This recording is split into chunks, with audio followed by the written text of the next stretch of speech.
to my channel. Today I have a special guest. Emmanuel, 23 years old, is a simple guy who loves Christ.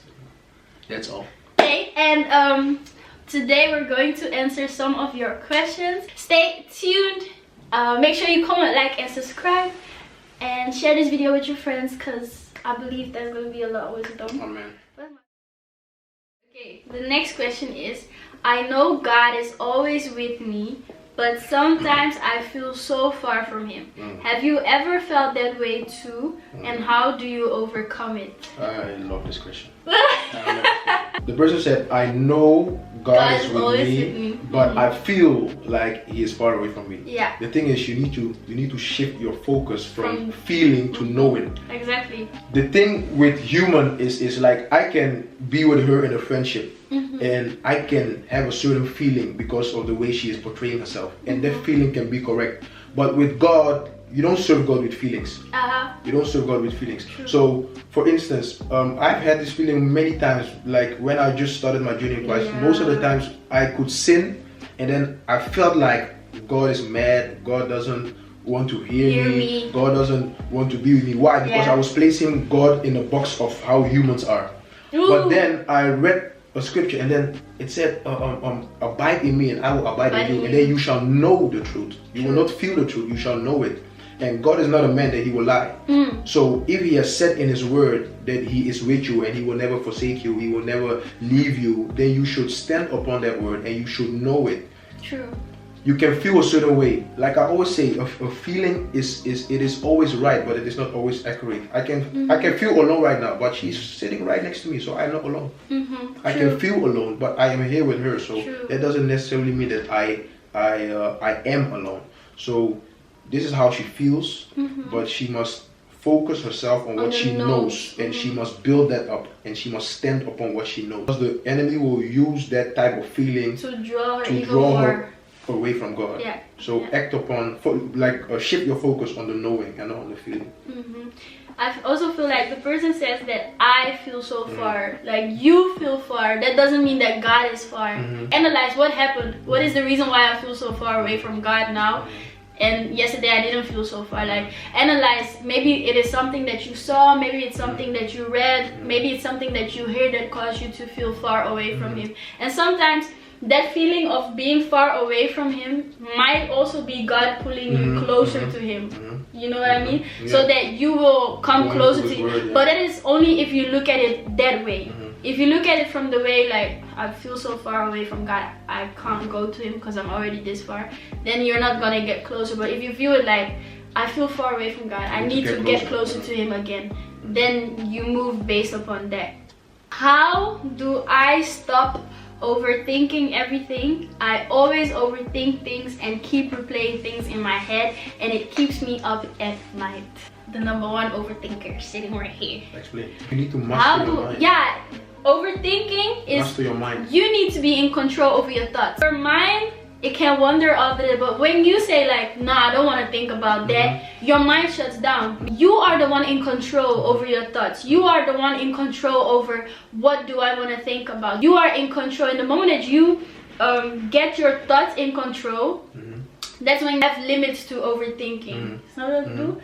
I'm the biggest overthinker. I can just lay in my bed and suddenly think, and I just think about one simple thing, and then before I know, my mind is, why does the world exist? Why am I alive? Why didn't I do this? Why didn't I do that? And you can notice that thinking in itself can drain you. Like, it takes a lot of energy. So you need to be in control over that. Am I going to overthink, or am I going to tell my thoughts like, listen, not today? Write things down. By writing it down, you also create space in your head. You get it out, or talk to someone, talk to God. Like, even in those nights that you are up just overthinking, just say, God, this is what I'm thinking about, and I'm thinking about this, and I'm thinking about that, and it just allows you to get it all out, so that your mind is clear for the next day. Ask yourself, what am I feeding myself with? What type of music am I listening to? What am I listening to? What type of things am I watching? Those kind of things all influence on the way you think. It's true, because you have your consciousness, and then you have your subconsciousness, and like, even if I look at you this way, in my subconscious I can actually see my whole room, because my subconscious has saved everything that I've already looked at. So conscious, you think, oh, I'm just looking at this, I'm just looking at, but subconsciously your conscious is taking even more than you think that it's taking. So I think with certain things about the human, you need to study it so that you really know yourself. How does my brain work?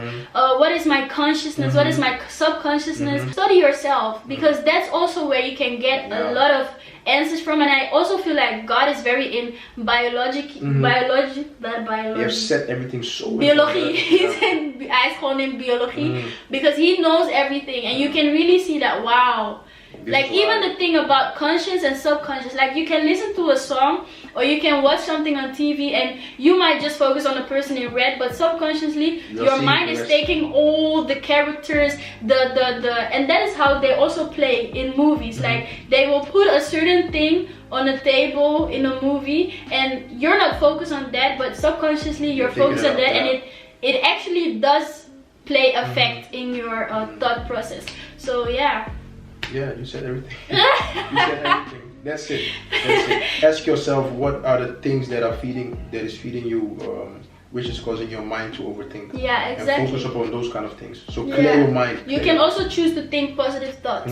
So the moment that a negative thought comes, like you're never going to be something, you say, I rebuke it. I am going to be something. Okay, so the next question is, what are your thoughts on depressed youth and what is the solution? Before she gets in, one thing I want to say is I have seen that this topic, a lot of young people are depressed, and I feel like we are not paying much attention to this particular topic, depression. Most people, there is no solution, there is no help. People are just taking it lightly.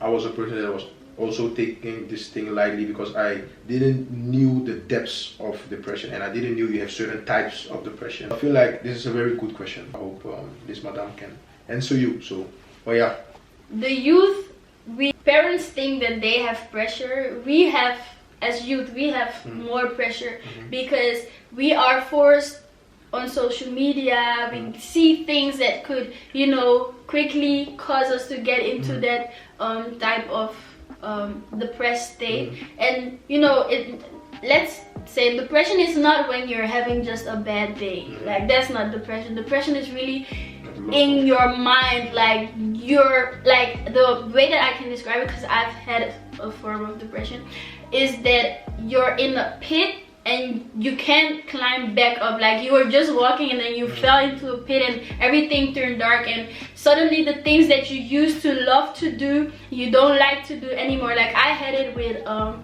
I love to listen to music and I love to make music and I love to sing, but then I fell into that depression and I hated listening to music. Like I didn't listen to music for quite a long time.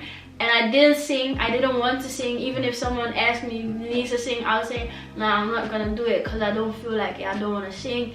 I hate singing. Like, those were the things that, while I found my joy in listening to music. So, depression is, it's very broad.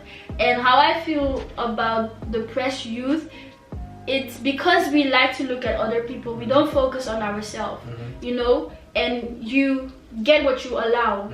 Snap you? If you allow yourself to compare yourself to somebody else, then of course you're never gonna accept yourself.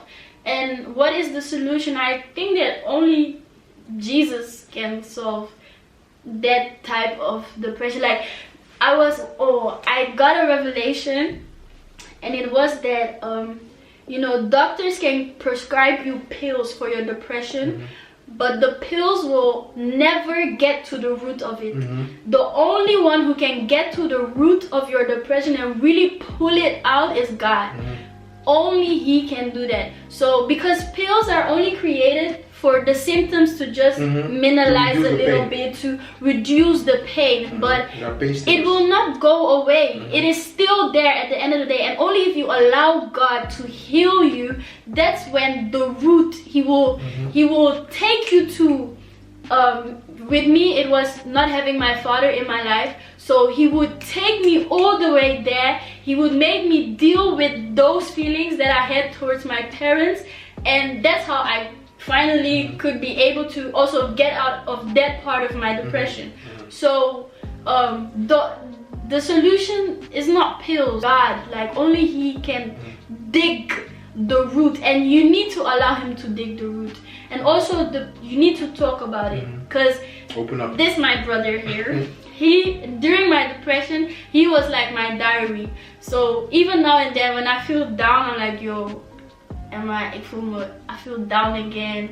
And then he's like, okay, what happened? And sometimes I just say, I don't even need you to talk. Yeah, sometimes I don't even respond.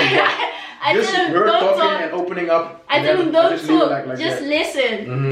Just listen. Sometimes that is what someone needs. The person doesn't need you to give them advice. The person doesn't need you to talk. The person just wants you to listen. Yeah, wow. And yeah, that's it. That's my view on it. So that's yeah. It. I think doctors are doing a great job. So. Doctors are definitely doing a great job, but you cannot think that the doctor is gonna like get at the root of it. Like a doctor, that's why you see doctors remove they remove the tumor, and in a couple of years the tumor is back. It's because the root was not taken care of. It was just the visible, what is seen, that is what they could attack, but what they could not see just grew back. And doctors, everything they are doing is based upon history. Exactly. It's based upon history. So if something new happens, they don't know. If it is something new, they will never know. It is because someone has had the person had cancer before, and because of that type of person, they applied this, and then the person was healed. So God is always the master healer. They are just vessels that are being used by God. So true. Question was, I am a nice guy, and it seems to be that always when I become friends with a girl, that eventually they want to get into a relationship with me, while that was never my intention. So yeah. It can be two things. I have the same problem always, but no, like not to be like it, but I think it's a problem in this dispensation that is going on a lot. Or we the men are being too nice. I don't believe that there is something that, like, you can over exaggerate. Like sometimes you need to calm down a little bit. Let me see. We men, we should also be realistic. Some things are too much. Some things are too much. So try and be. I think sometimes we men also, we are too much. But in the other way, like for instance, I will give you an example. If a girl has been in a relationship with 3 types of guys, and those 3 types of guys has handled their, like, they were so rubbish, the way they were dealing with her, a door for her, no respect, insulting her, shouting at her, and then she will get a type of image of men, or of how men they are. Or for instance, her parents are divorced, and the way her mom is talking about men, oh, men is trash, your father is trash, blah blah blah. She will get a certain image about men. So when a certain man comes into her life, and he's just normal, his character is normal, like he doesn't like her, but the way he is just himself, because of the image that she had of men, and this is totally different, she will feel like, I think he likes me. But he's just himself. Yeah, because like some girls are not used to a door being open for them. So when a guy opens, like, or when a guy says you're beautiful, I want to marry him. I'm gonna marry him. But that's not the intention of the guy. That's just how the guy was raised. His mom has just taught him well how to handle with women, and even not in a relationship, but just women in general. Yeah, like don't assume. So don't assume. Don't assume. Like only when he has told you I like you, only when he has told you I like you. That's why if I don't know a guy likes me, I'm not gonna go there. Act stupid. You have to act stupid. Like you have to tell me you like me. That's when I know you like me. If you don't tell me you like me, then I'm just gonna act like the friends. That's why I said understanding is so important. For some people, it can be like, oh, but the way I was acting, like you could see that I was, it's not. Yeah, maybe I see it differently. Yeah. Okay. Yes. The last question. The last question and my favorite question. I want to repent. I am in the process of becoming a better person, but life has been distracting me from it seriously. street life wise? Any advice? Life that is distracting him is the street life. Yeah, because it's very hard. It's hard. But don't try and do it alone. Exactly. Don't try and be perfect before you. Exactly. Just come as who you are. I love it. And allow God to change things for you. You are not the one that is going to change things. Exactly. Allow Him to come into your life. Because most of the times when I was in the world, people will tell me, oh, repent. And the first thing I would tell them is, I'm not ready. Yeah. Because I don't know how I should quit some certain things. Yeah. But if you wait till you receive the ability to quit those kind of things, you will wait till you die. You allow God to come into your life. You tell God what is going on, and He will slowly move those He will slowly move all those things away. And then you will look back, and then you will ask yourself, like, how did this you just come as who you are. I know it will be hard, but just push yourself and never give up. You'll fall, but make sure that when you fall, you rise up and you come back to God again. And also I feel like with the street life type of guys, it's pressure. Your friends, check your friends, okay? Like, be honest. Check your environment. Like some of some of them, they really want to come to God, but it's their friends. They're afraid of what their friends gonna say. But listen, at the end of the day, when you get there, you're not gonna die with your friends. You're not gonna die with your possessions. It's gonna just be you and God the moment that you stand there on Judgment Day. So think about your environment. When you fall back, who do you fall to? Do you fall to those who are in the life that you are trying to get away from, or are you going to the people who are in the life that you want to have? God will not take something from you to not give you something even greater. So you want to repent. That means that the desire is there. Keep it up. Keep the desire. But also take the steps to the desire. Most of the times, the people that and it's easy said, the people that like we are hanging with are not even. You are not even like that, but I don't know, something pulls you into. You're not even like them. You know yourself that what the person is doing, I'm not like this. But why am I doing the same things? Exactly. Like, be honest with yourself. Ask yourself, where am I going with these people? Exactly. What is the vision? Where are they getting me? What am I learning from them? Yeah. So just push it and ask God to help you. Be real with God. Like, God open up your heart. Open up your heart and be real with Him. You will slowly see that He will make a way, and He will remove all those kind of things that is distracting you. He will remove it. Be honest with yourself. If you know that your weakness is this, don't allow yourself to enter that circle, because there is a certain circle in life. When you enter it, it is impossible to come out of it. So you need to stay out of certain circles in life. Yep. You need to stay out of certain circles in life. Because if you enter, like, there is no way that you yourself with your own strength can pull yourself back out of that. True. Don't allow if you know that this is your struggle, don't come near it. Don't even look at it. Don't even look at it. I really hope that the person who asked this question, I really hope that we could help you, that we have answered your question. I really hope that you will leave that type of life. Because like, you wouldn't ask it if you knew that it wasn't the right life for you. So. Next question, the other person can contact me. Also, contact us. Call us. Send us a message. I will help the person with some. Oh, that is so sweet. I feel like I need to. That were all the questions. As you can see, there was a part 1, a part 2, and a part 3, just so that you are comfortable watching. Make sure you like, comment, and subscribe. If you have any other questions, anything that we can help you with, we would love to help you with it. Stay blessed, keep talking to God, keep up the faith. You can contact us on all our socials. Emmanuel is, by the way, the co-founder of the Rock Foundation. If you don't know what it is, I put the link below so you can check it out, make a donation, and stay blessed. And I'll see you in my next. Put in the reactions, Denise, release your song. Everybody, place under the reaction. Put that, Denise, release your song. We are waiting too long. Keep quiet.